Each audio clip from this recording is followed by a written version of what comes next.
Nos últimos anos, a WWE tem nos surpreendido com alguns retornos bastante impactantes, outros nem tanto. Nesse vídeo, onde será o meu primeiro react aqui no canal, eu vou reagir a um vídeo que foi postado agora, recentemente, na data de ontem. Estou gravando esse vídeo na segunda.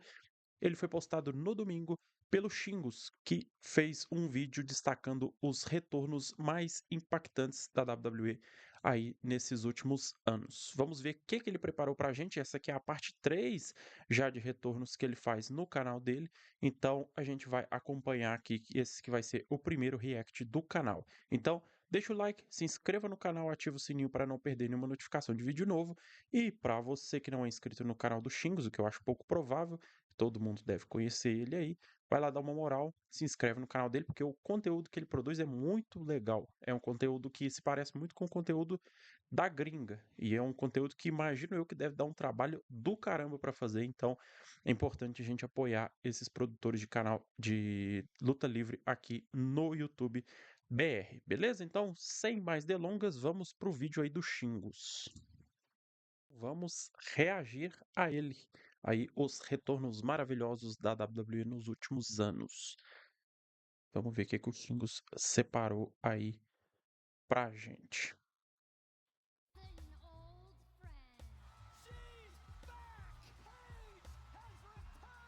Pois é, galera, depois de 4 anos, Paige está de volta à WWE, para a alegria de todos aí, e agora como lutadora, né? Porque a última vez que ela apareceu, ela só era uma General Manager, pois ela tinha se aposentado. Então, bora relembrar vários retornos impressionantes que a gente teve aí na WWE. Essa é a parte 3 desse vídeo já, então se você quer ver a parte 1 e a parte 2 dos melhores retornos, tá aí no card, vai aparecer também no final do vídeo. Então, só se liga aí e vamos começar pro vídeo que tá bem legal. Já antes, peço pra você se inscrever no canal, deixar aqui o seu like, comentar aí se faltou algum retorno que Já eu não deixei o coloquei. like. Quem sabe tem uma parte 4 desse vídeo.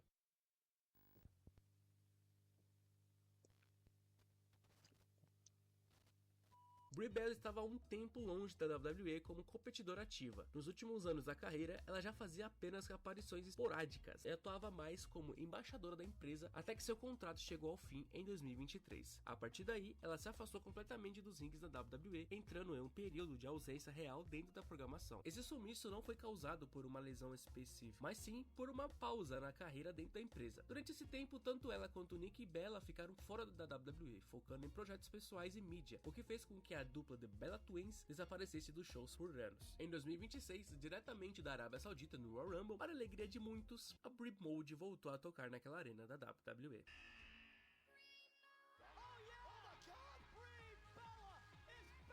Brie Bella então estava de volta à WWE e iria voltar à sua dupla com sua irmã Nikki. Depois disso, ela passou a aparecer com mais frequência nas semanas seguintes, agora já inserida nas histórias. As Bella Twins voltaram a competir juntas e rapidamente entraram na disputa pelo título de duplas, enfrentando outras equipes e se colocando dentro da divisão feminina novamente no Road to WrestleMania. O ponto principal desse retorno aconteceu então na WrestleMania 42, em abril. Brie Bella O retorno delas, da Brie, aliás, foi bem marcante porque criou-se a expectativa de a gente ver de novo as Bella Twins juntas e competindo e eventualmente conquistando o título de duplas feminino que não existia na época que elas estiveram juntas ali. E como elas foram uma das pioneiras nesse quesito de duplas femininas, é óbvio que em algum momento a gente veria elas como campeãs. E seria na WrestleMania se a gente não tivesse tido a lesão da Nick, que acabou atrasando um pouco essa conquista das duas. Acabou que a Brie conquistou o título com a Paige, mas é questão de tempo até que as duas conquistem o título juntas e coloquem mais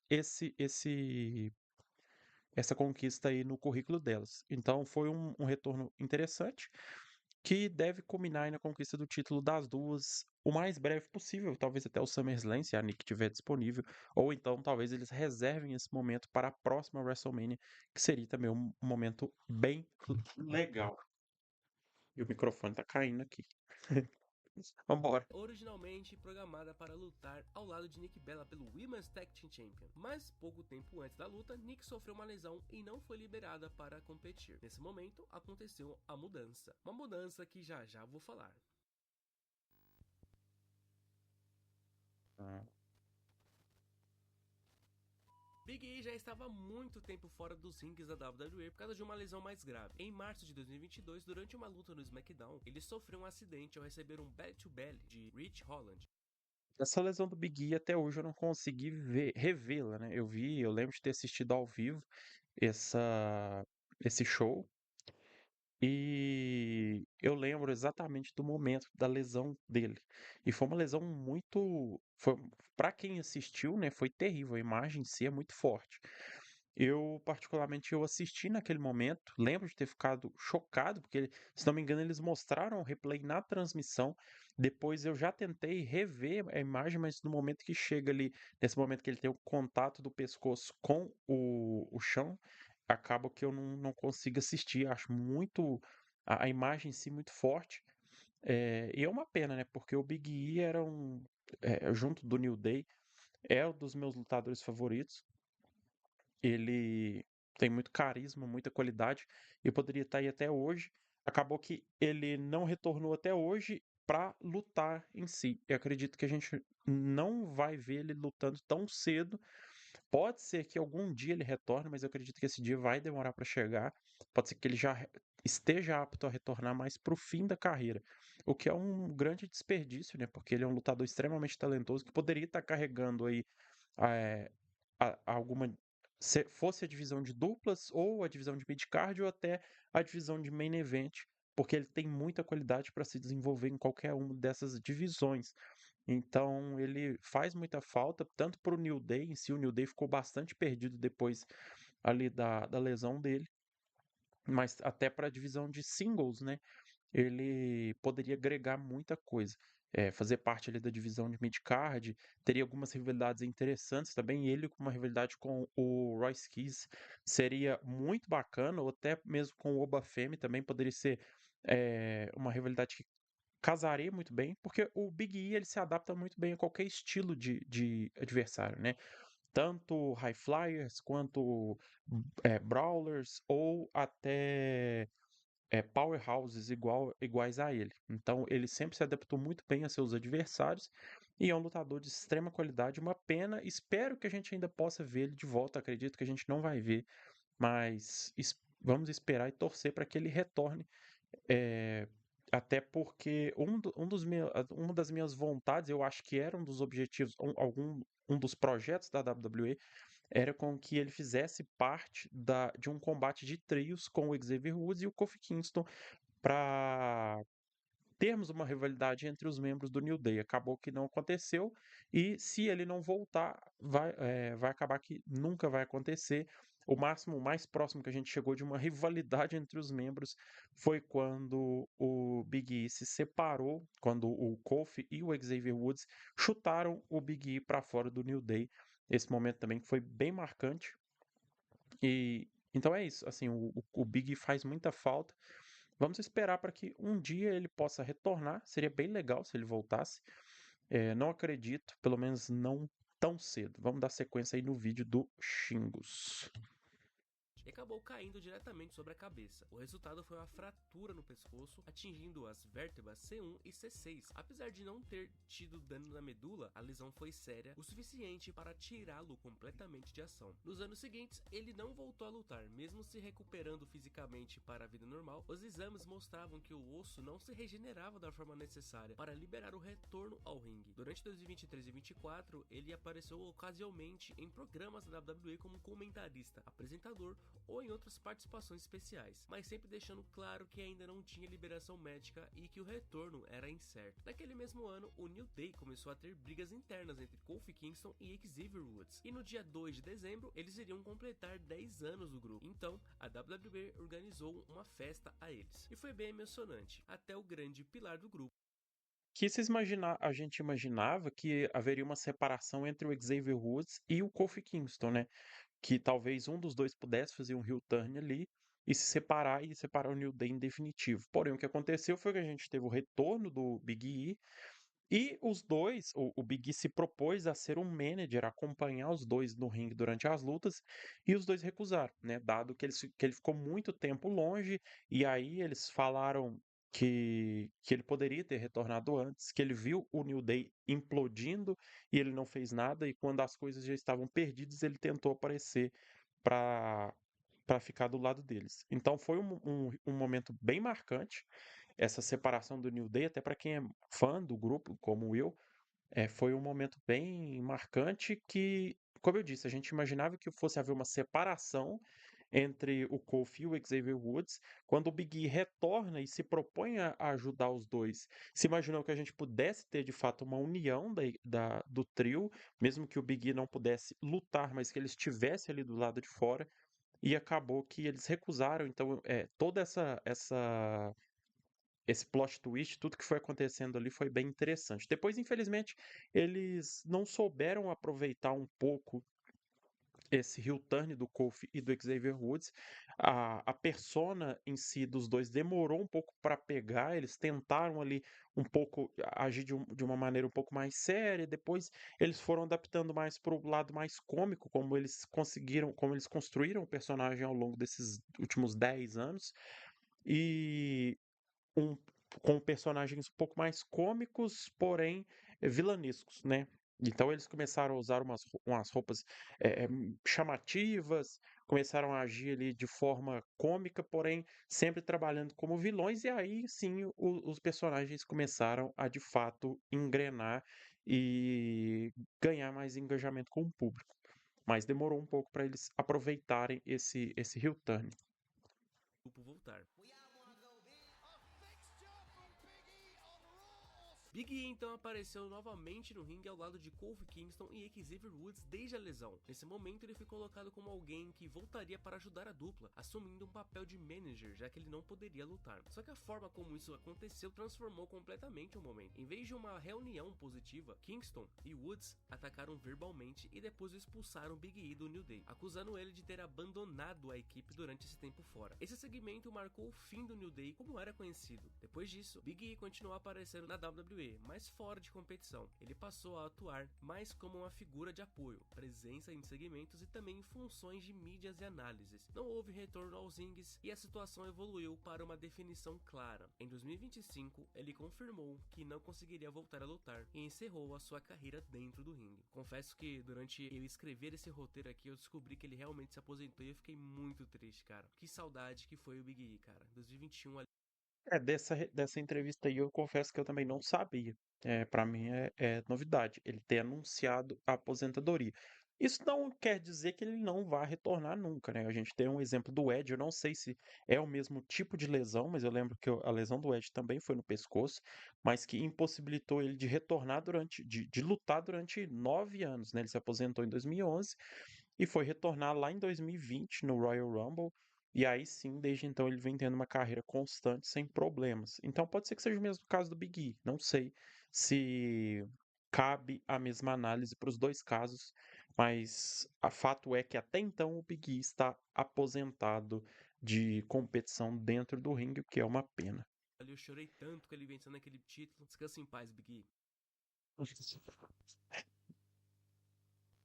Descanse em paz, não. Sheamus vinha de um período estável na WWE, sendo utilizado como babyface desde 2011. Ele era um nome constante no Esse é outro mid-card que eu e já sou muito tinha fã. histórico como campeão mundial, mas não estava no topo da empresa naquele momento. Essa sequência foi interrompida no final de 2014, quando ele sofreu uma lesão durante uma luta contra Big Show em novembro e acabou ficando fora de ação por alguns meses. Durante esse tempo afastado, ele não aparecia nos shows semanais e dependia só da liberação médica para voltar, sem uma data definida inicialmente. Enquanto estava fora, a WWE começou a preparar o retorno com vários vídeos e teasers exibindo no Raw, criando a expectativa para a volta dele. Isso já indicava que ele não voltaria simplesmente como antes, mas como alguma mudança de direção, algo que foi confirmado quando o retorno finalmente aconteceu. No Raw After WrestleMania 31, em 2015, após Bryan vencer Dolph Ziggler, Wade Barrett apareceu e então começou a atacar o novo campeão. Foi aí então que alguém veio salvar Daniel Bryan.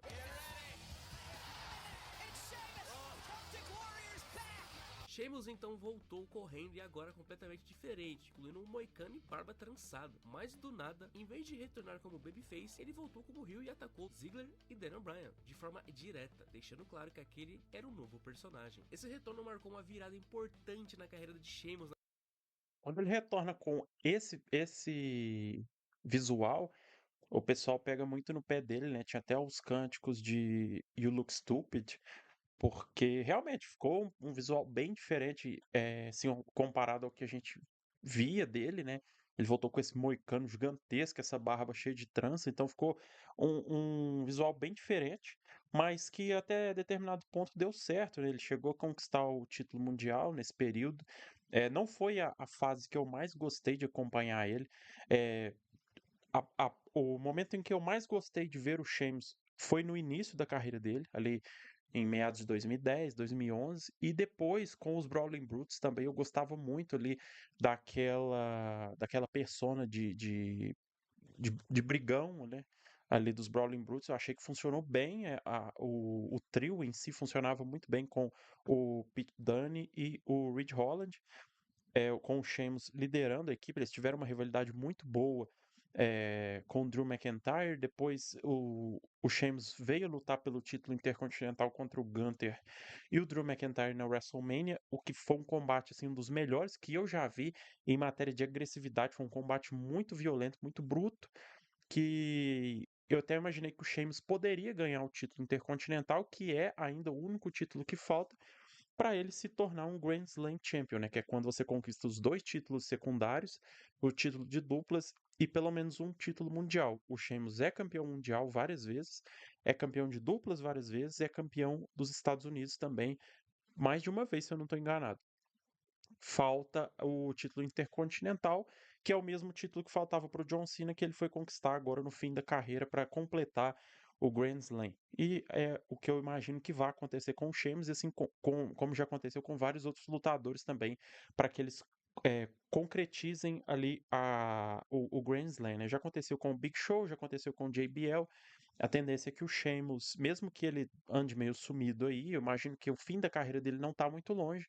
Eu acho que quando ele voltar, ele deve ter um reinado aí transicional, um reinado curto, mas como ele terá um reinado como campeão intercontinental para conquistar esse Grand Slam, ele merece, porque ele tem uma carreira muito longa na WWE, muito dedicado, nunca, se eu não me falha a memória, ele nunca deu nenhum problema dentro da companhia. É um daqueles company guys, aqueles caras que estão ali há anos e sempre se dedicaram pela empresa, então ele é merecedor do que ele tem, e imagino eu que ele vá sim conquistar o título intercontinental o mais breve antes do fim da carreira dele.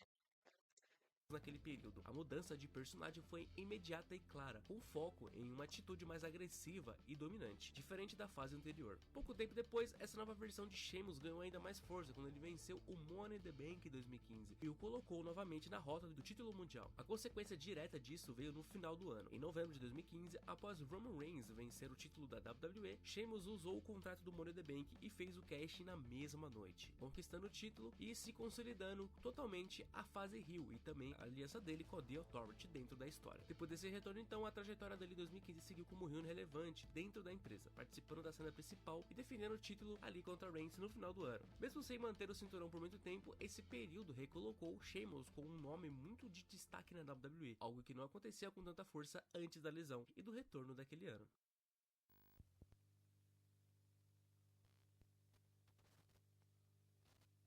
Shane McMahon estava completamente fora da WWE há muitos anos. Ele tinha saído da WWE em 2009 para seguir Esse projetos também fora do foi wrestling e bem desde então não marcante. aparecia mais na programação. Isso fez com que ele ficasse cerca de 7 anos longe da televisão, sem envolvimento direto nas histórias, enquanto a empresa era dominada pela The Authority, com Vince McMahon, Stephanie McMahon e Triple H no controle das narrativas principais. Essa ausência foi justamente o que tornou o retorno algo inesperado. No dia 22 de fevereiro de 2016, durante um segmento em que Stephanie McMahon estava sendo homenageada junto de seu pai, mas o McMahon precisava dar as caras.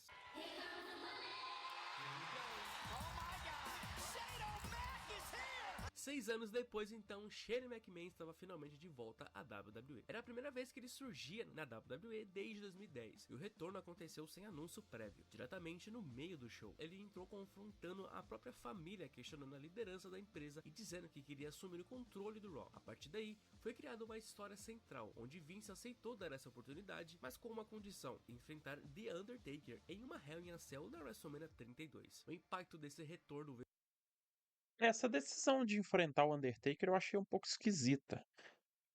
porque deu a entender que o Undertaker estava do lado do Vince, né? O Undertaker nunca foi parte ali dentro da história, né? Parte dessa liderança do Vince.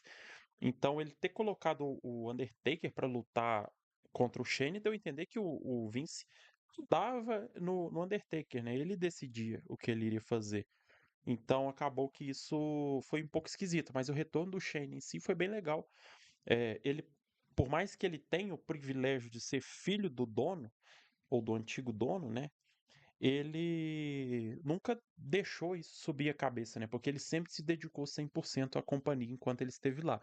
Ele tem combates muito marcantes ali na época da Atitude Era, e depois nesse retorno dele também ele teve alguns momentos bem interessantes. Então ele sempre se dedicou bastante dentro da companhia e ele sempre colocou o corpo dele em risco várias vezes pelo entretenimento dos fãs. Então é um cara que eu respeito bastante, porque é um cara que é de uma família bilionária, ele é multimilionário, e mesmo assim ele colocou ali o corpo dele em ação várias vezes, em risco várias vezes, pelo entretenimento dos fãs. Então, um cara que, por mais que não seja dos mais técnicos, ele entregou muita coisa aí para a companhia e para os fãs. Então, esse é um lutador e uma pessoa que eu respeito muito. Veio justamente dessa combinação. Muitos anos fora, nenhuma pista de volta e uma aparição direta no topo da história principal da Mas empresa. esse A retorno dele reação foi do bem público legal foi também. imediata, com forte resposta no momento da entrada dele, e rapidamente ele foi colocado. Teve aquele momento dele como Rio, né? Que ele fez. Que ele carregava aquele. Eu não lembro exatamente se era um troféu. Era um troféu, né? Que ele carregava. Que ele se auto-intitulava o melhor lutador do mundo, porque ele havia ganhado uma espécie de Copa do Mundo que a WWE tinha organizado ali num evento na Arábia Saudita. E ele, durante essa run dele como Rio, ele se auto-intitulava o melhor lutador do mundo. E foi bem, às vezes, o pessoal critica um pouco, mas foi até interessante, né? Era uma persona bem interessante. Acabou que deu certo durante um tempo ali, porque irritava muita gente, né? Obviamente ele não era o melhor lutador do mundo e nunca foi, nem nunca vai ser, mas esse fato dele se vender como o melhor lutador do mundo naquela ocasião, tendo tanta gente boa na WWE e fora, irritava muita gente. Isso foi bem legal. Eu gostei desse personagem que ele fez. Como figura central no Road to WrestleMania daquele ano. Na WrestleMania 32, Shane McMahon enfrentou Undertaker em uma das lutas mais destacadas do evento. Durante o combate, ele se jogou do topo da cela, um dos momentos mais marcantes, mas acabou que caiu de cabeça ali na mesa e não venceu. Mesmo com a derrota, a presença dele não terminou ali. Após o evento, ele continuou aparecendo na programação semanal e passou a dividir o controle do Raw dentro da história com sua irmã Stephanie, sendo tratado como uma figura de autoridade na televisão. Nos meses seguintes, com a volta da divisão de brands, Shane assumiu o papel de comissário do SmackDown. A partir dali, sua presença deixou de ser apenas pontual e passou a ser constante, participando de decisões, rivalidades e segmentos envolvendo o controle dos shows.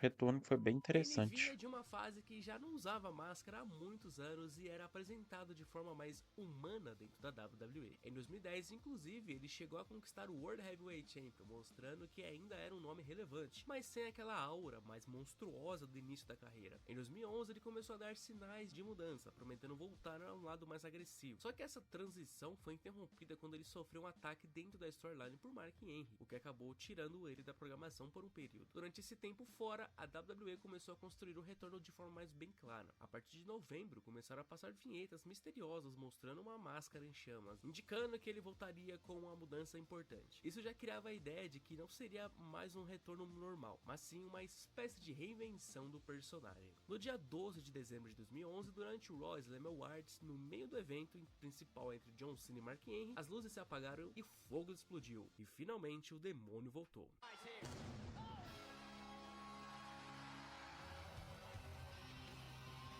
Kane então apareceu de surpresa, agora novamente mascarado. Ele entrou direto na luta e aplicou um chokeslam em John Cena, encerrando o show com esse ataque. Logo depois ele revelou uma nova versão da máscara, mostrando oficialmente a volta do visual. Essa máscara aí é feia. eu particularmente não gostava. Quando a gente pega a versão dele, do Kane usando a máscara ali na Atitude Era, aquela máscara, a persona dele, eh, toda a aura que ele transmitia ali era muito grande. Essa máscara aí, ela não era tão intimidadora, como a máscara que ele usou ali no início da carreira, né. Essa máscara eu achei ela feia, eu não achei que causou um impacto tão relevante, tanto é que depois de um tempo ele veio a voltar a lutar sem máscara, eh, então assim, não foi um momento tão marcante para mim. O retorno dele em si foi interessante, que gerou uma certa expectativa, mas esse retorno com essa máscara, não gostei tanto do resultado em si. Eu acho que poderiam ter feito algo melhor, remetendo mais à primeira versão dele ali da Atitude Era. Mas não deixou de ser um retorno importante. O Kane é outro lutador aí que dedicou muitos anos à empresa e é um cara que tem um respeito absurdo e era um lutador muito bom, que nunca reclamou da posição que tinha. Às vezes ele não teve tanto destaque durante esses anos, mas mesmo assim você nunca ouvia falar nada de mal, de negativo, a respeito dele, né? Ele sempre aceitou a posição que ele tinha dentro da companhia e ele foi muito importante aí durante vários anos para a WWE.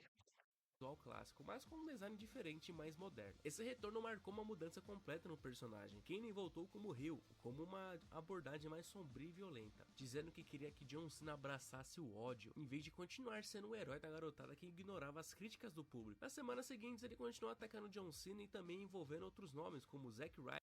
Ele se envolveu nessa rivalidade com o John Cena também, que para mim foi outro erro da WWE. Se eles queriam trazê-lo como um monstro, se impondo como um nome, um grande nome dentro da companhia, eles não deveriam ter colocado ele para rivalizar com o John Cena, porque o John Cena saiu por cima na rivalidade, como era de praxe, o John Cena sair por cima de todas as rivalidades que ele tinha nessa época, e acabou que enterrou um pouco o ímpeto desse personagem do Kane, e infelizmente acabou não sendo aquilo que poderia ter sido.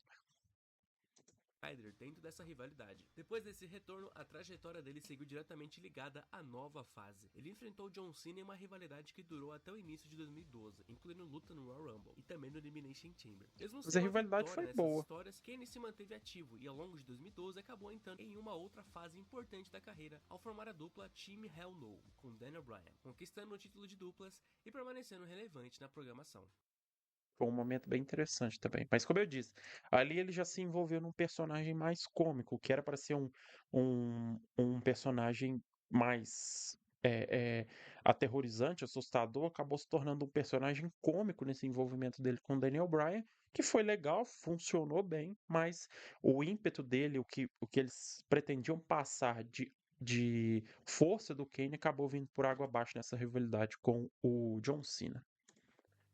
E agora o Rey Mysterio em 2018. Rey Mysterio já era uma das maiores lendas da WWE, seu estilo aéreo e inovador e por ter conquistado o Royal Rumble em 2006, o que levou a se tornar campeão mundial. Depois de várias temporadas de destaque na WWE, Rey Mysterio deixou a empresa em 2015 e passou os anos seguintes competindo em várias promoções independentes ao redor do mundo, como aparições em eventos como a Lucha Underground e na AAA, além de lutar em diferentes países. Essa ausência prolongada da WWE fez com que os fãs lembrassem dele mais como uma figura histórica do que como uma presença ativa no roster da companhia. Em 2018, então, no Royal Rumble cheio de surpresas, ele estava ali voltando.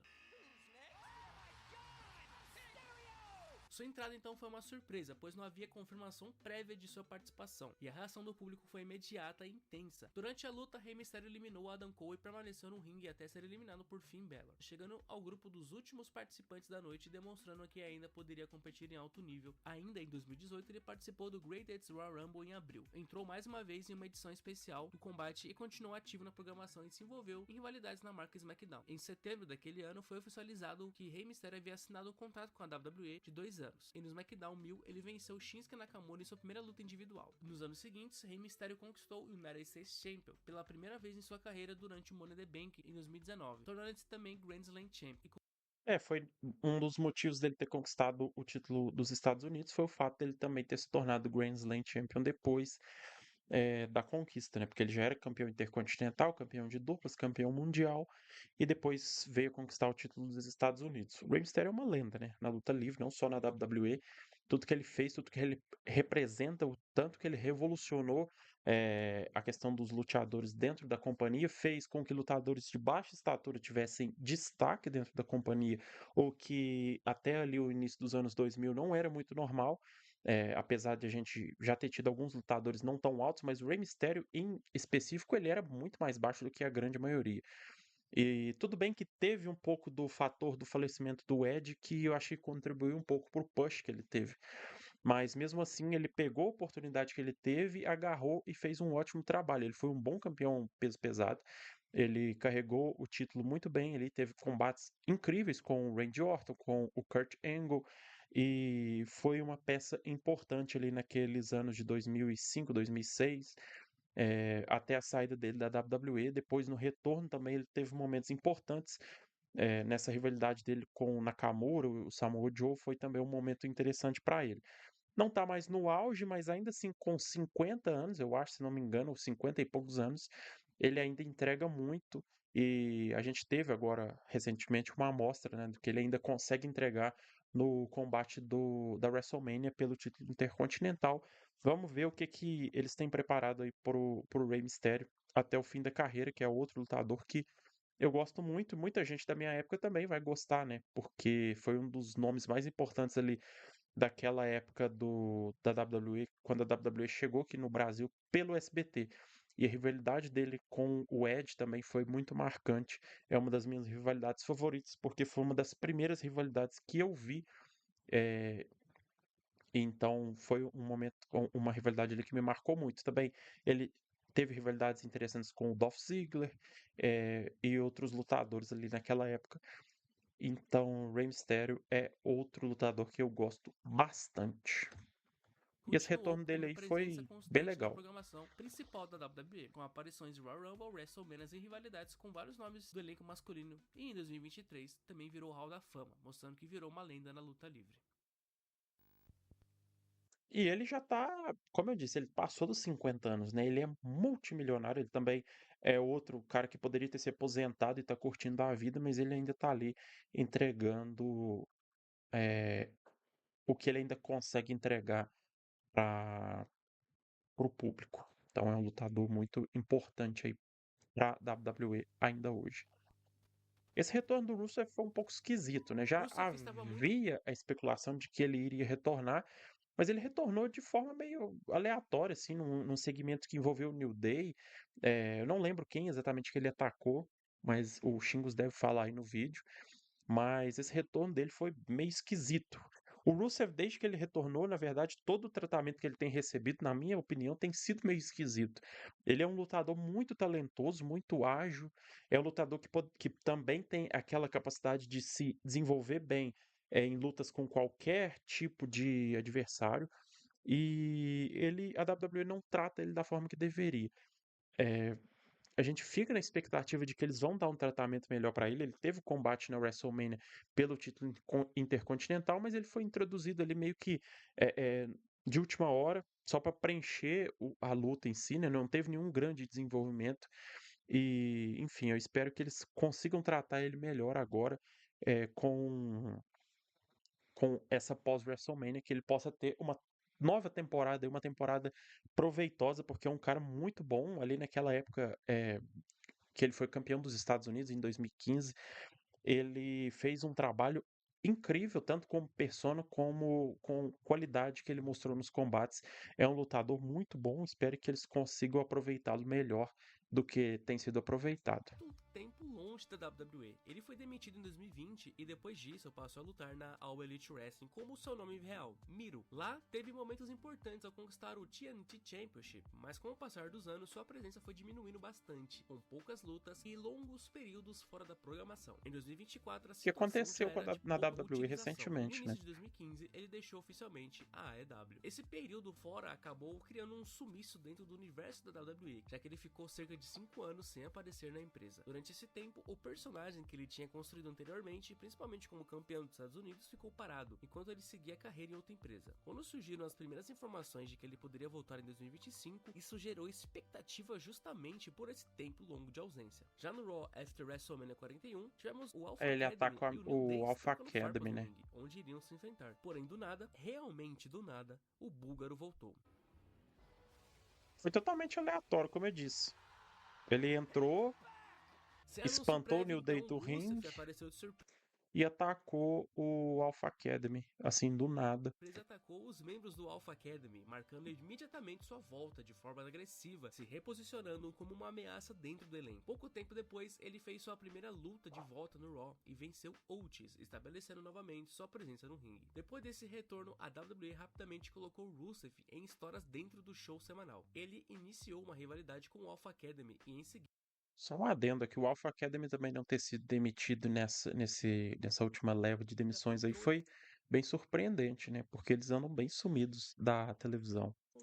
confronto com Sheamus, o que virou uma sua principal rivalidade naquele período. Os dois se enfrentaram várias vezes ao longo de 2025, incluindo combates semanais e um confronto mais estipulado no Clash em Paris, onde Rusev venceu Sheamus. Nos meses seguintes, ele continuou ativo na programação, participando de lutas, torneios e episódios semanais, mantendo presença constante no roster. Já em 2026, ele até apareceu no Royal Rumble, mostrando que continuava sendo utilizado dentro da empresa. Apesar de que essa participação no Royal Rumble foi meio de jobber, né? Mas Rusev ainda deu a volta por cima e até foi para WrestleMania, onde participou de uma ladder match pelo Intercontinental Champion, mas não chegou a vencer. Mas Rusev ainda segue ativo na WWE.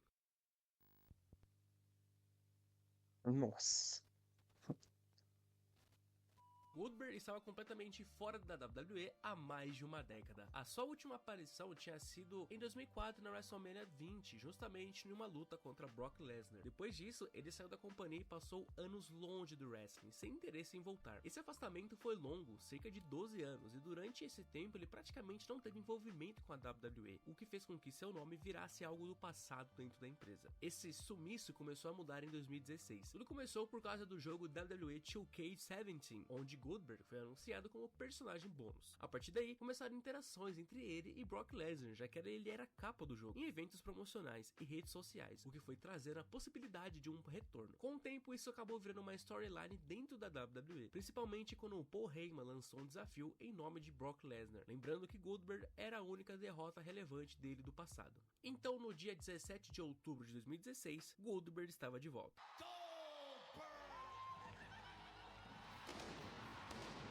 Tendo sua primeira aparição em 12 anos, ele entrou no ringue, falou sobre o tempo fora e aceitou o desafio para enfrentar Lesnar, estabelecendo imediatamente o combate para o Survivor Series 2016. Esse momento teve impacto justamente pelo tempo de ausência e pela ligação direta com o passado, retomando uma rivalidade que tinha ficado parada desde 2004. A consequência veio rapidamente. No Survivor Series, Goldberg enfrentou Lesnar e venceu em cerca de 1 minuto e meio, em um resultado que mudou completamente a percepção do retorno, porque ele derrotou um dos lutadores mais dominantes da época em pouquíssimo tempo. Esse combate foi o ponto central da vitória, colocando ele imediatamente como uma figura relevante novamente dentro da WWE. Depois disso, a sequência continuou em 2017. Ele entrou no Royal Rumble, voltou a enfrentar Lesnar na construção para WrestleMania e ainda conquistou o Universal Champion no Fastlane. Na WrestleMania 33, ele perdeu o título de volta para Lesnar, encerrando aquela rivalidade principal. Depois, Goldberg apareceu de vez em quando durante esses anos, chegou a vencer de novo o Universal Champion 2020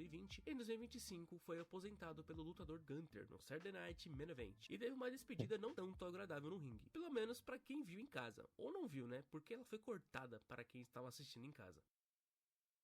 O retorno do Goldberg inteiro pra mim foi totalmente descartável. Eu, particularmente, nunca gostei dele, achava ele um lutador. Obviamente, eu não acompanhei a era de ouro do Goldberg, né?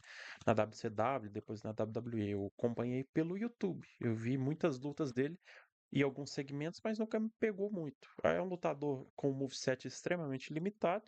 E desde esse retorno dele na WWE, o que ele fez foi enterrar alguns lutadores novos, como o caso do Kevin Owens, ou ele também teve combates com o Bray Wyatt. Então, e geralmente, na maioria das vezes, combates muito curtos e combates cheios de bots, né? Combates que não deram a menor vontade de assistir. Não dava a menor vontade de assistir nenhum combate do Goldberg, pelo menos no meu caso. Ele retornar ganhando do Lesnar, que era o outro que já estava ali no auge da preguiça, né, em 2016, um combate de 1 minuto. É um negócio assim inacreditável, beira o absurdo. Depois, não satisfeitos com esse absurdo, vieram outros absurdos depois, como eu disse, ganhando do Kevin Owens, do Bray Wyatt e enterrando lutadores de uma geração nova em prol do reconhecimento e dessa elevação dele a um patamar de grande estrela dentro da companhia, mesmo que ele tenha ficado tantos anos longe da companhia.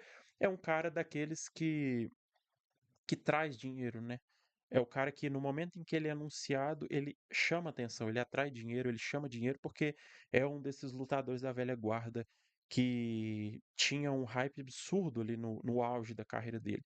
Assim como o The Rock, que é outro lutador que a grande maioria das pessoas não aguenta mais ver na WWE porque ele não parece não querer estar ali, ele só vai ali quando ele precisa aparecer, quando ele precisa de algum destaque, quando ele não está gravando filme para Hollywood, mas quando ele aparece, todo mundo vem abaixo, todo mundo vai à loucura, porque é o The Rock. Então, esse tipo de lutador, por mais que eles não agreguem nada no ringue hoje, eles ainda atraem muita atenção e toda vez que eles aparecem, o público gosta muito. Eu, particularmente, já não gosto nada contra ele. Inclusive, eu achei uma baita de uma sacanagem a forma com que eles lidaram com a aposentadoria dele. Depois de perder pro Gunter, ele não ter direito a uma despedida dos rings de forma televisionada. Eles simplesmente colocaram ele ali num segmento em cima do ringue com a família e alguns outros parentes e cortaram a despedida dele para quem estava em casa assistindo não conseguiu ver. Então isso aí foi um desrespeito absurdo com ele, com a carreira dele, com o legado dele.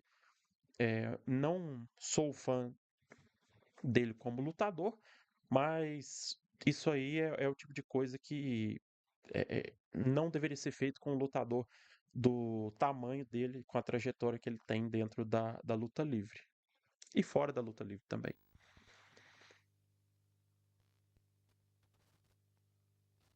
Eu não lembrava Orton desse passou retorno um do dos Randy Orton, períodos mais eu longos e acho. incertos da carreira. Ele saiu da programação em maio de 2022 depois de uma luta ao lado de Matt Riddle, quando começou a lidar com uma lesão séria nas costas. Essa lesão não era algo simples, envolvia problemas na coluna que exigiam cirurgia e chegaram a colocar em dúvida se ele conseguiria voltar a lutar. Durante esse tempo, a WWE tirou ele completamente dos shows e a ausência foi longa, cerca de 18 meses, com poucas atualizações claras sobre o estado dele. Esse período acabou sendo tratado como um sumiço real, não só dentro da história. Existiam relatos de que a situação era tão grave que ele havia risco de fim de carreira. O próprio Orton passou por uma recuperação longa, incluindo cirurgia de fusão na coluna. Durante 2023, ele nem chegou a ser incluído no draft da WWE justamente por estar inativo há muito tempo. Em novembro daquele ano, Judgment Day e o time de Cody Rhodes estavam em rivalidades, e foi anunciado que Orton provavelmente iria retornar para completar o seu time de Cody Rhodes para enfrentar a Judgment Day no Survivor Series War Games. No dia então do evento, depois de todos entraram, faltava somente ele, e ele veio. Depois de 1 ano e 6 meses Hum, fora, Orton estava de volta à WWE como agora eu lembrei. participante surpresa na luta War Games, entrando por último e ajudando sua equipe a Confesso que eu nem vencer o tava combate. lembrando Não desse foi uma momento. volta lenta e ele já entrou em uma luta grande e decisiva, mostrando que estava pronto para competir novamente. Depois disso, Orton não ficou só como participação pontual. Ele apareceu no SmackDown logo na semana seguinte, sendo tratado como agente livre antes de assinar com a marca. A partir dali, iniciou uma rivalidade direta com a Bloodline, enfrentando nomes como Solo Sikoa e Jimmy Uso nas semanas seguintes. Nos meses seguintes, já de 2024, ele continuou ativo no topo do card, participou de lutas contra Roman Reigns no Royal Rumble, entrou no Elimination Chamber e também estava envolvido em rivalidades importantes, como a disputa pelo United States Champion na WrestleMania. Isso mostra que o retorno dele não foi apenas simbólico, ele voltou direto para histórias relevantes e lutas grandes. O Randy Orton sempre vai ter um destaque muito grande na WWE até o dia que ele resolver se aposentar, né? É um lutador de muitos anos aí de estrada também, um lutador muito respeitado, multicampeão mundial, então não tem muito o que falar sobre. Eh, ele, desde que ele retornou, ele vem tendo um destaque interessante, tanto como babyface e agora como heel, apesar desse envolvimento dele na WrestleMania com o Pat McAfee, que foi totalmente fora, totalmente desnecessário, né? Mas vamos ver o que que vai seguir para ele aí agora, né? Depois dessa rivalidade com o Cold. Eu até imaginei que ele pudesse conquistar o título ali na WrestleMania, não veio. Vamos ver o que que eles vão reservar para ele agora. Fato é que ele deve ter mais destaque aí depois da WrestleMania. É uma lenda, não tem muito o que falar dele. Ele sabe entreter o público, tanto como o Babyface, tanto como o Heel. Também é um dos meus lutadores aí favoritos. Gosto muito da persona dele, do estilo dele em ringue.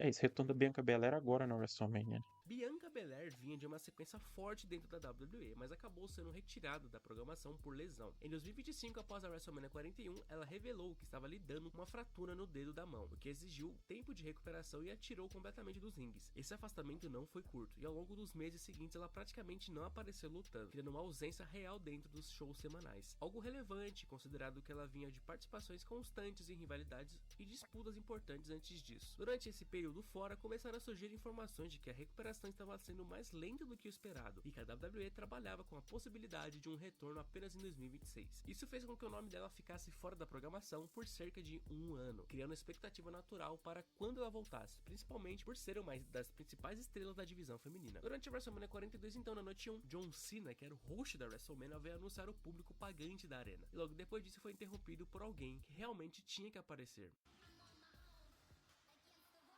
É, Surpreendendo a todos, então, a EST voltou à WWE. Diferente de um retorno tradicional para lutar, ela apareceu de surpresa durante o segmento no ringue, marcando sua primeira aparição após vários meses. Nesse momento, ela anunciou publicamente, então, que tinha uma surpresa, que ela estava grávida, transformando, então, a volta em um momento mais pessoal do que competitivo. Apesar da volta de Bianca, agora ela vai ficar mais um tempinho fora, né, porque tem que cuidar da gravidez e vai ser mãe pela primeira vez. Então é capaz a gente ver Bianca Belair em outra parte desse tipo de vídeo aqui. eu até falei sobre isso na minha opinião sobre a WrestleMania. Eu acho que esse retorno dela para anunciar a gravidez numa WrestleMania foi desnecessário. Não nada contra a Bianca, que para mim é das melhores lutadoras que a gente tem nessa geração, é fantástica dentro do ringue, mas ela esse retorno dela na WrestleMania para anunciar uma gravidez, para mim não fez muito sentido. É um anúncio, claro que é um anúncio importante para ela, mas que poderia ter sido feito no Raw pós WrestleMania, que também teria uma recepção muito boa. E querendo ou não, o Montez Ford só foi aparecer no Raw pós WrestleMania. O Montez Ford é o pai do filho dela, então os dois poderiam ter aparecido juntos no mesmo show. Então, se fosse para ela aparecer na WrestleMania, poderia ter dado um momento ali também para o Montez Ford, que estava que tava também ausente já há alguns meses, né? A gente já estava meio até estranhando a ausência dos Street Profits, tanto dele quanto do Angelo Dawkins. Então, esse retorno dela na WrestleMania para anunciar a gravidez, eu achei que não foi tão necessário assim, que poderia ter sido feito no Raw, que geraria um impacto muito positivo da mesma forma. Mas, de qualquer forma, isso não anula o fato dela ser muito boa lutadora e que faz falta assim na divisão feminina da WWE. Agora a gente, como o Xingus disse, a gente vai ter que esperar um bom tempo ainda para ver ela em ação de novo, enquanto que o Montez Ford já voltou à ativa e voltou muito bem também, voltou com um físico melhor do que quando ele saiu, né? Quando ele saiu, ele até estava com um pouco acima do peso e ele voltou seco, voltou muito bem. O Montez Ford e o Angelo Dawkins também voltou bem mais seco aí nesse retorno dos dois no Raw. Liv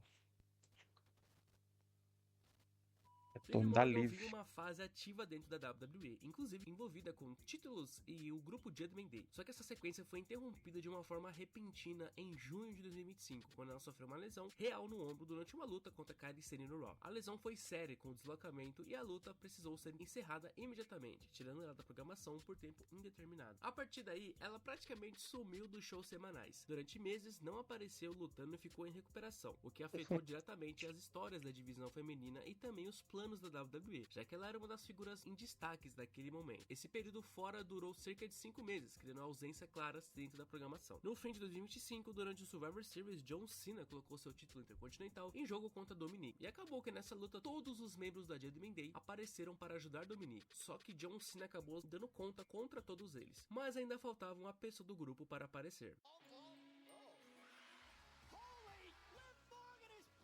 Liv Morgan então voltou depois de meses fora e até parecia que iria trair Dominic, mas ela acabou referenciando a heel turn de John Cena e acabou ajudando o Dominic a vencer. Ela não voltou apenas para aparecer, mas acabou influenciando o resultado de um combate importante e se reposicionando dentro das histórias principais. Isso consolidou a volta, porque não ficou só em aparição, ela voltou a competir de fato. Depois desse retorno, a sequência dela foi de crescimento dentro da programação. Já em 2026, Liv Morgan venceu o Royal Rumble feminino, garantindo sua oportunidade pelo título na WrestleMania, que na WrestleMania enfrentou Stephanie Vaquer e conquistou o Women's World Championship. Esse retorno dela eu até comentava aqui, antes de criar o canal, que ele, aliás, essa vitória dela, né, no Royal Rumble, só teria dois caminhos prováveis, dado a quantidade de lutadores com qualidade, que poderiam estar ali no lugar dela. Ou ela iria sair como campeã, ou ela teria um segmento envolvendo todo o Judgment Day, que poderia levar a uma separação do grupo. Acabou que ela conquistou o título e foi de forma merecida. Ela também é uma lutadora que mostra muita qualidade no ringue e desde então, desde o retorno dela, ela tem feito um ótimo trabalho. Ela vive talvez o melhor momento dela na WWE. Então essa conquista de título já era meio que previsível, né, quando foi anunciado a vitória dela no Royal Rumble e vamos ver como que vai ser esse reinado, como que vai se desenhar esse reinado dela. Fato é que ela é uma ótima campeã, pelo menos dos últimos reinados que ela teve, ela foi muito bem como campeã. Vamos ver se agora ela vai conseguir desenvolver esse reinado também de uma forma positiva. Eu imagino eu que durante esse período a gente deve ter uma separação aí do Judgment Day. A gente tem um envolvimento ali que pode levar a uma certa inveja da Raquel Rodrigues e da Roxanne Perez pelo fato das duas não serem campeãs e a Liv ser campeã. Então pode ser que a gente ainda tenha algo para correr debaixo da ponte aí envolvendo o Judgment Day em si. Eu acho que pode ter uma implosão do grupo. A gente já teve agora a saída do Finn Balor e o grupo vai se deteriorando aos poucos. Eu acho que o próximo passo pode ser aí uma separação de alguma das mulheres do grupo, ou uma saída de alguma das mulheres do grupo, seja da Roxanne, seja da Raquel, ou até das duas de uma vez. Vamos ver o que vai acontecer aí nos próximos meses. Marcando o ponto mais alto dessa nova fase pós-retorno. Além disso, ela continuou envolvida em histórias importantes, principalmente dentro do Judgment Day, sendo colocada como uma figura central do grupo e participando de rivalidades relevantes na divisão feminina.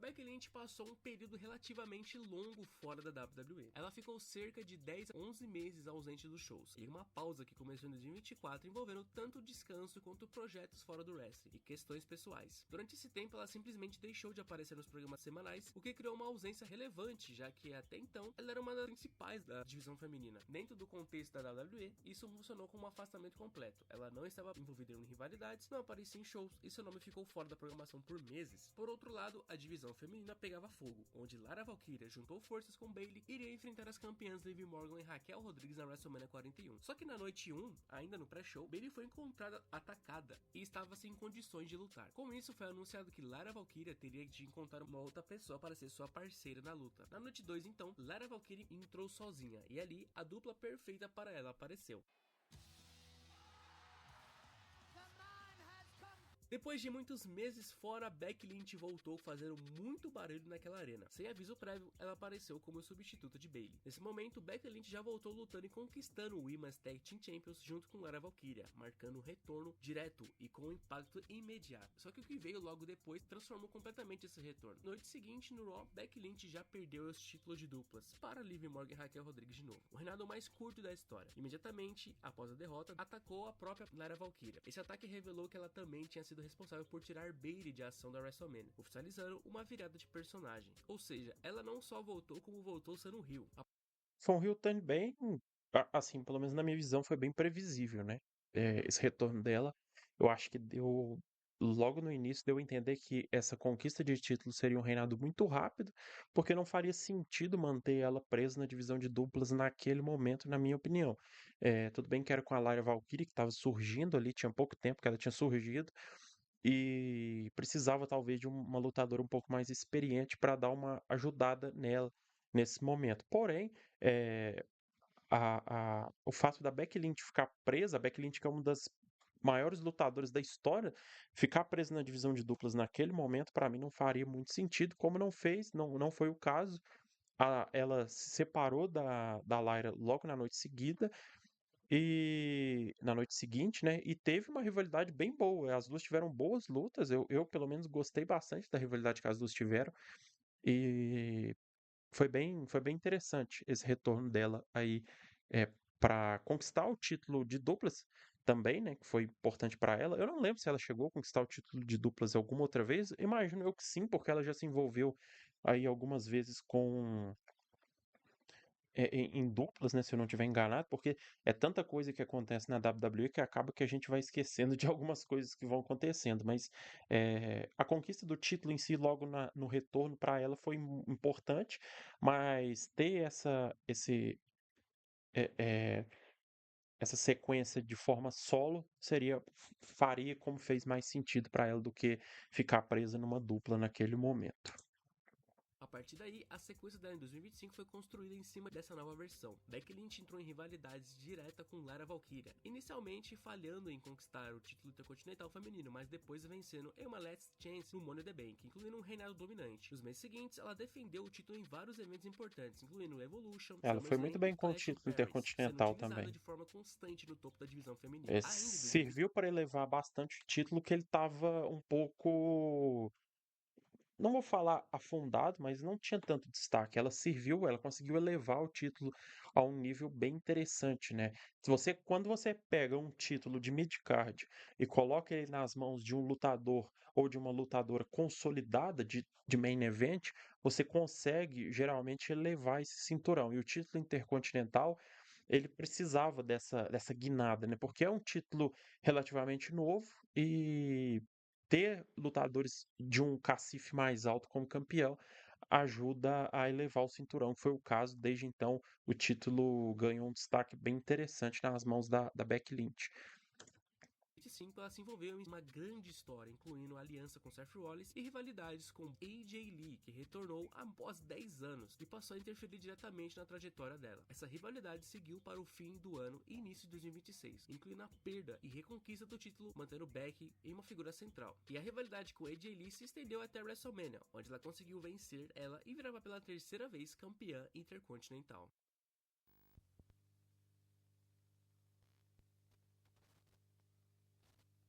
Ilya Dragunov vinha em uma crescente dentro da WWE, principalmente após sua passagem pelo NXT e a subida para o roster principal em 2024. Ele já era tratado como um lutador extremamente físico, com estilo agressivo e resistência fora do comum. Só que essa sequência foi interrompida de forma brusca em setembro de 2024, quando ele sofreu uma lesão séria no joelho durante uma live event contra Gunther. A lesão foi um rompimento de ACL, algo que normalmente tira o lutador por muitos meses. E foi exatamente isso que aconteceu. Dragunov ficou cerca de um ano fora de ação, mesmo estando em um momento onde começava a ganhar espaço no elenco principal e até rondava a cena de títulos. Durante esse período fora, houve várias atualizações sobre a recuperação dele ao longo de 2025, com a expectativa de retorno sendo construída aos poucos, principalmente quando começaram a surgir informações de que ele já estava sendo liberado para voltar aos rings. Isso criou uma antecipação natural, porque ele não tinha perdido força como personagem, só tinha sido interrompido por uma lesão. No dia 17 de outubro de 2025, em um episódio do SmackDown, durante uma Open Challenge pelo United States Champion feito por Sami Zayn, The Miz apareceu e iria aceitar o desafio, mas acabou que Carmelo Hayes o atacou. Outro lutador iria aceitar aquele desafio, e só podia ser ele.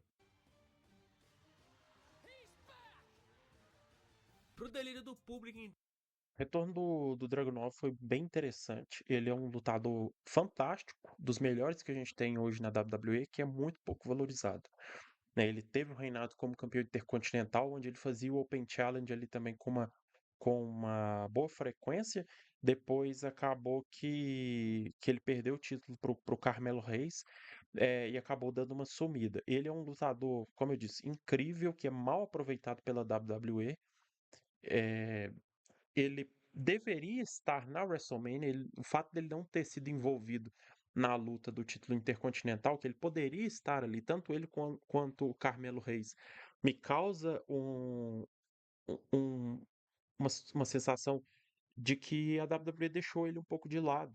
Né? E isso é ruim, porque é um lutador muito bom, tanto ele quanto o Carmelo Reis, que estavam até poucos meses atrás envolvidos nessa rivalidade pelo título intercontinental, poderiam ter sido envolvidos nesse combate na WrestleMania. Me causou estranhamento a WWE ter tirado o título do Carmelo nas vésperas da WrestleMania para colocar o Sami Zayn como campeão e lutar na WrestleMania. E contra o Trick Williams, né? E aí eles tiram o Carmelo faltando poucas semanas para a WrestleMania e não e aí para justificar o fato dele não ter mais nenhuma oportunidade, eles colocam ele numa revanche contra o Sami Zayn no SmackDown qualquer, ele perde de novo e aí ele é escanteado. Então, tanto o tratamento que a WWE deu para o Carmelo como eles deram para o Dragunov e estão dando ainda, me incomoda muito, porque é um lutador que poderia estar sendo muito bem aproveitado. E eu tenho medo de que a WWE faça com ele o que eles fizeram com o Aleister Black agora na sexta-feira. Vamos torcer para que não, mas e para que ele possa ser melhor aproveitado, porque além de qualidade no ringue, ele também é muito bom no microfone e tem uma persona muito boa. Então, e para mim também, ele estava de volta. Dragunov voltou e aceitou o desafio de Sami Zayn. Ainda fizeram uma baita luta, diga-se de passagem. Dragunov então venceu o combate, conquistando o título no mesmo momento do retorno. Depois disso, Dragunov passou a fazer parte ativa do SmackDown, agora como campeão, sendo inserido em histórias envolvendo outros nomes da divisão e também em segmentos maiores do show, até porque ele quis manter o US Open Challenge durante semanas. Então ele já foi envolvido em ataques e Falei título intercontinental, título norte-americano, né? Ele foi campeão norte-americano, o título passou pelas mãos do Carmelo Reis, depois pelas mãos do Sami Zayn, agora tá com o Trick Williams. É que eu me embananei, é, porque eu estava falando do título intercontinental da Becky Lynch e agora sim o título dos Estados Unidos, que passou pelas mãos do Dragunov. possíveis rivalidades, indicando que a WWE pretendia mantê-lo relevante dentro da programação. Nos meses seguintes, ele continuou aparecendo com frequência, defendendo o título e participando de combates importantes, mantendo o mesmo estilo intenso que já havia tido antes da lesão. E o mais recente deles, né? O retorno da Paige, que tem um. Paige estava há muitos anos afastada dos rings da WWE. A aposentadoria aconteceu em 2017 por causa de uma lesão grave no pescoço, o que impediu a continuidade da carreira dela. Mesmo assim, entre 2018 e 2022, ela continuou aparecendo na programação da empresa, principalmente em papéis fora do ringue. Logo após se aposentar, ela assumiu o cargo de gerente geral do SmackDown, participando diretamente das histórias semanais. Com o tempo, deixou essa função, mas ainda fez participações esporádicas, incluindo aparições especiais e projetos ligados à própria WWE, como o período de divulgação do filme sobre sua carreira. Durante esses anos, ela não voltou a lutar mantendo a aposentadoria ativa, mas ainda sendo uma figura presente em alguns momentos da programação. Em 2022, Paige deixou a WWE e foi para All Elite Wrestling, onde voltou a competir nos rings, agora usando o nome Saraya. Enquanto ela atuava em outra empresa, seu nome ficou fora da programação da WWE por anos, reforçando a ideia de que seu retorno ali era improvável, ainda mais considerando o histórico de aposentadoria por lesão. Enquanto isso, em 2026, a divisão de tags femininas tinha uma luta marcada para WrestleMania. Porém, tivemos uma notícia boa e uma ruim. A ruim é que Nikki Bella, infelizmente, havia se lesionado e não teria como lutar. Mas a notícia boa é que ela tinha uma velha amiga para substituir ela. É o que me incomoda ainda hoje na WWE, essa questão do vazamento de retornos e estreias, né? Antigamente, quando a gente tinha esse fator surpresa, era muito mais interessante, gerava uma expectativa. Na verdade, não gerava expectativa, né? Gerava uma surpresa muito grande quando a gente tinha a consolidação de alguns retornos. Se a Paige retorna sem ninguém ficar sabendo de forma totalmente surpresa, seria um momento extremamente chocante também, porque ninguém esperava que ela fosse retornar. Porém, algumas semanas antes já tinha essa especulação do retorno dela, e dias antes da WrestleMania já foi praticamente cravado na pedra que ela estaria na WrestleMania, então acabou tirando um pouco desse fator de surpresa, né, que gera um encanto muito maior quando a gente vê lutadores retornando sem a gente saber. Então, esse retorno dela ter sido já divulgado, entre aspas, não pela WWE, mas já ter sido vazada essa informação, acaba gerando um incômodo, pelo menos para mim, porque eu gosto desse fator surpresa. A Paige é uma lutadora histórica que fez parte de uma revolução, da época que as lutas femininas não tinham o destaque que tem hoje, e ela foi peça fundamental nessa transformação da época das divas, né, que o pessoal chamava, para a era que a gente tem hoje, que as lutadoras recebem o mesmo tratamento que os lutadores recebem. Então, ela foi um pilar dessa transformação, parte muito importante aí da história da WWE por conta dessa revolução das divas.